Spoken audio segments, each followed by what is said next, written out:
Halo teman-teman, selamat datang kembali di Server Coding.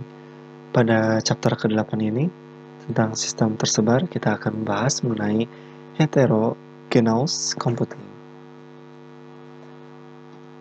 Oke, lalu apa itu heterogeneous computing? Itu merupakan suatu komputasi heterogen, teknologi yang menggunakan berbagai jenis prosesor untuk meningkatkan kinerja sekaligus peningkatan efisien energi. Nah, misalnya suatu sistem itu menggabungkan antara CPU dan juga GPU untuk menetapkan suatu tugas ke sumber daya yang dirancang untuk menangani jenis tugas tersebut. Nah, lalu manfaat dari heterogeneous computing itu adalah meningkatkan kinerja dengan memproses beragam tugas seperti kalkulasi, lanjutan, dan proses gambar secara paralel pada perangkat keras khusus. Nah, selanjutnya kita akan memahami GPU dari programming. Nah, pada saat ini GPU dimungkinkan untuk mengeksekusi instruksi program CPU yang klasiknya, seperti siklus dan kondisi, akses memori, dan juga perhitungan floating point. Nah, dua besar produsen kartu video terpisah, yaitu Nvidia dan AMD, telah mengembangkan suatu GPU mereka dengan arsitektur yang dimilikinya. Nah, menyediakan pengembang dengan lingkungan pengembangan terkait yang memungkinkan program dalam berbagai bahasa pemrograman itu termasuk Python dapat digunakan. Nah, untuk contohnya sendiri, NVIDIA ya.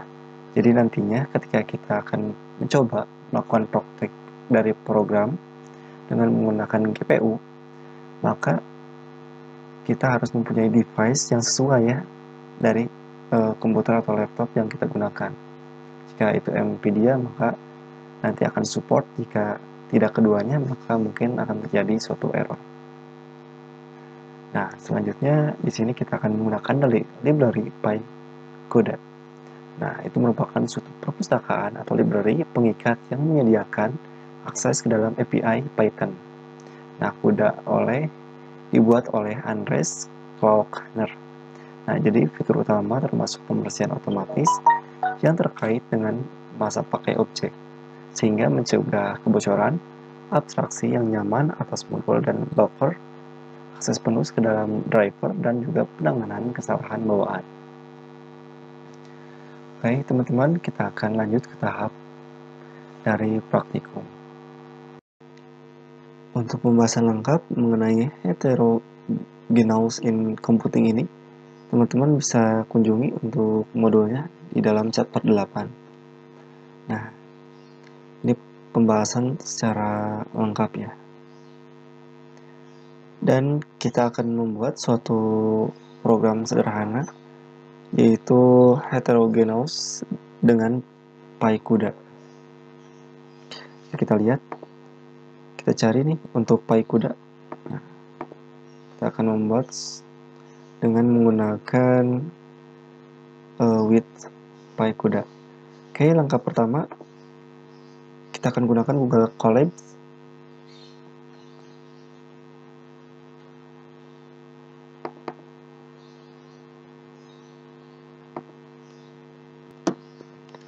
Kita bisa ketikkan Google Colab. Lalu kita bisa klik untuk pakai link atas. Selanjutnya kita hubungkan dan pastikan sampai terhubung ya. Nah, melakukan inisialisasi dan terhubung. Lalu kita buat notebook baru.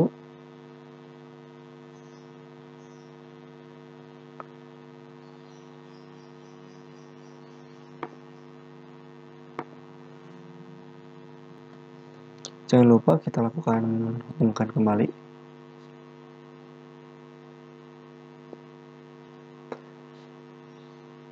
Oke, sudah terhubung. Nah, di sini terdapat beberapa library yang kita butuhkan, seperti PyCoda tentunya, driver, lalu Lalu auto init import.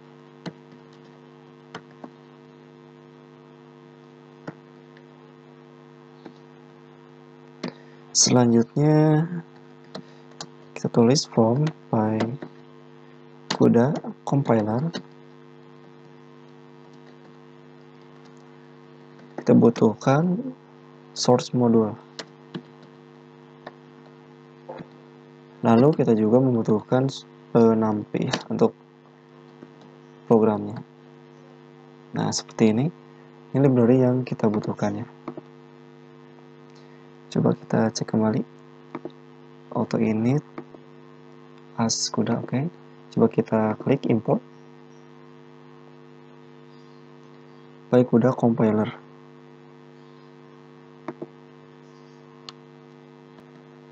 Ini terdapat salah penulisannya. From. Oke, coba kita run. Kita lihat nih, errornya NumPy. Tidak terdapat modul yang bernama PyCUDA ya. Jadi untuk modul ini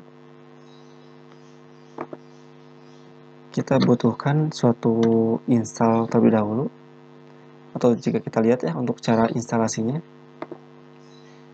ketika kita tidak terdapat library atau belum menginstal library. Ini untuk contoh instalasinya. Diawali dengan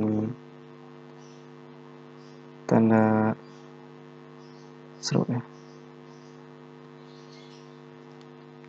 Pips install PyCUDA.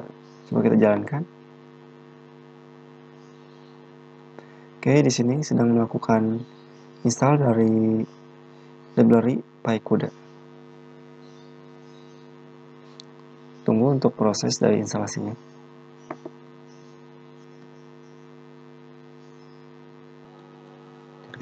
Oke, kita sudah selesai untuk menginstalnya.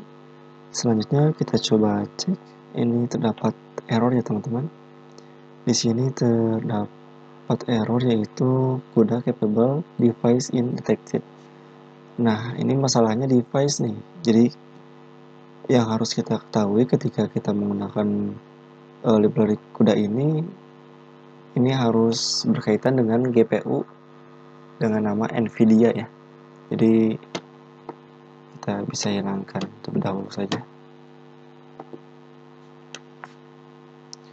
Lalu kita akan menuliskan script untuk membuat suatu matrix ya 5x5 dengan cara kita akan buat variabel a sama dengan NumPy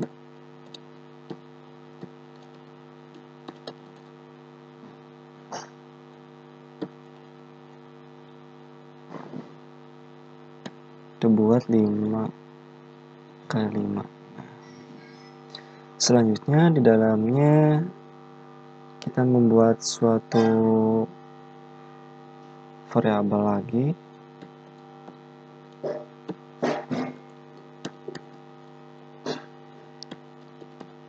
NumPy dengan tipe float 32.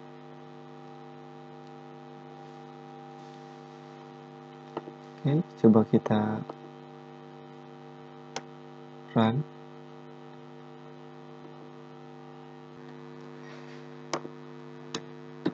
Ganti jadi titik. Oke, di sini sudah berhasil ya. Selanjutnya kita akan mengcopy array dari host ke dalam device dengan menggunakan dua cara tentunya. Yang pertama, kita buat suatu variabel dengan nama GPU. Nah, karena ini menggunakan GPU dari NVIDIA ya, jadi teman-teman jika error itu tidak masalah. Untuk yang tadi kita bisa hapus saja. Kita akan jelaskan untuk scriptnya, karena ini mempengaruhi dari device yang kita gunakan.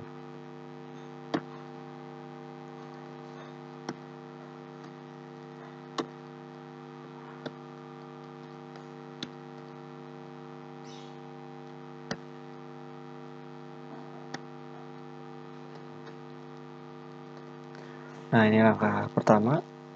Selanjutnya untuk langkah kedua, kita panggil kuda.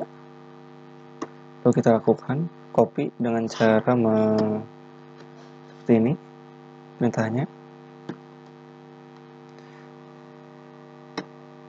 Lalu kita panggil variabel dari GPU. Lalu kita panggil juga variabel dari A.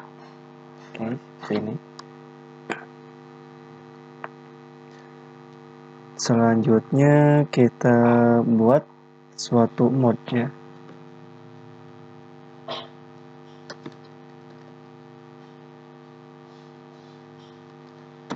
Modul di mana ini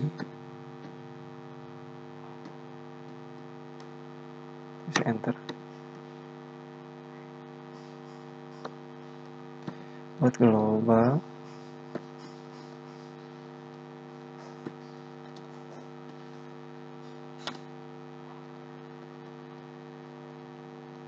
Double matrix.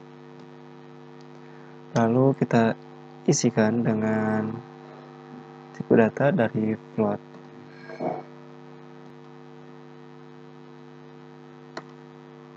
Nah, seperti ini. Selanjutnya kita buat suatu kurung kerawal di mana kita masukkan tipe data integer di dalam variabel dari idx.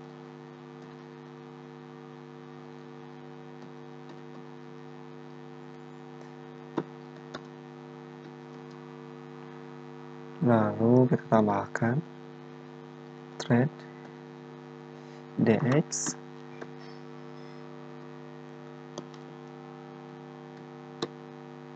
nah seperti ini.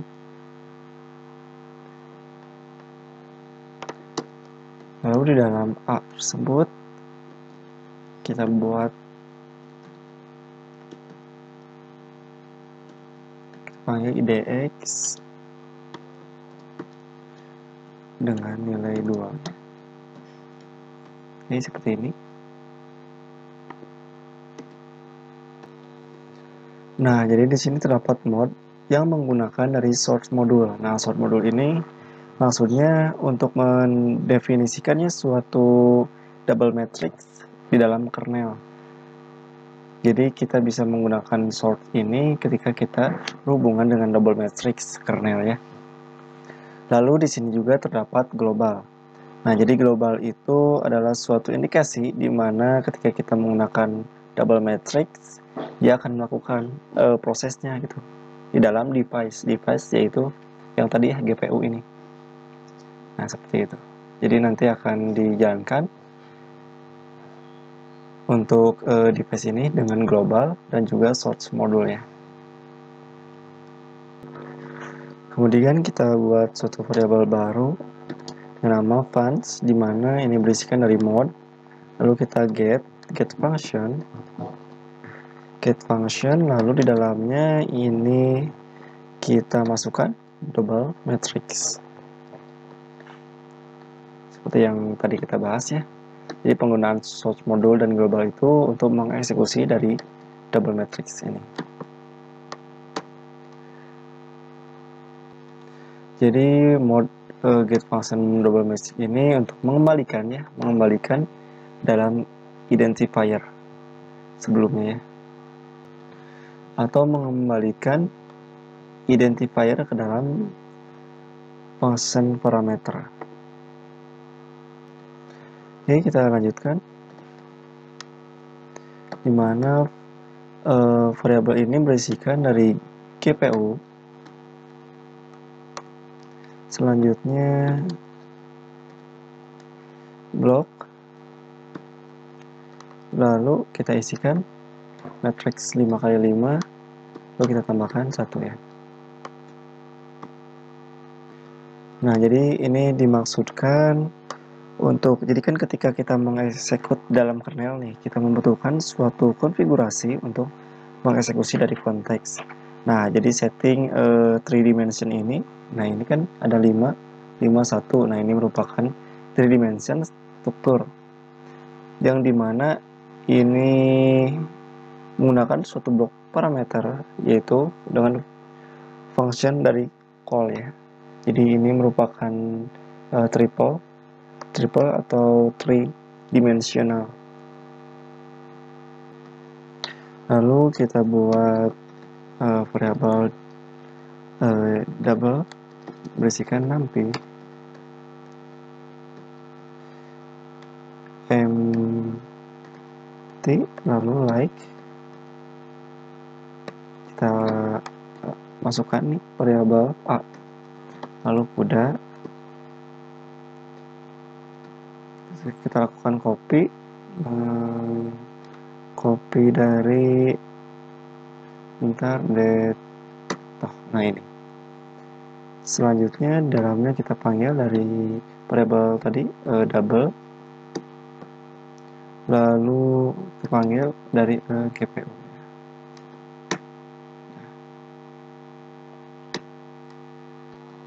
Nah, jadi ketika kita sudah melakukan suatu komputasi dalam GPU device ya, jadi kan ini melakukan komputasi dalam GPU yang kita gunakan, atau lebih tepatnya ketika kita menggunakan dari GPU NVIDIA.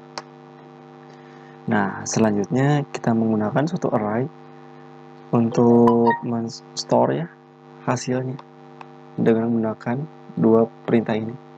Kita buat satu double numpy empty like, lalu kita panggil nih kuda, lalu kita copy dengan menggunakan dito, lalu panggil double dan GPU-nya. Coba kita misalkan tambahkan suatu perintah ya, print. Misalnya kita gunakan untuk pembatasi yaitu original matrix. Lalu di dalamnya kita print A. Selanjutnya kita akan print suatu double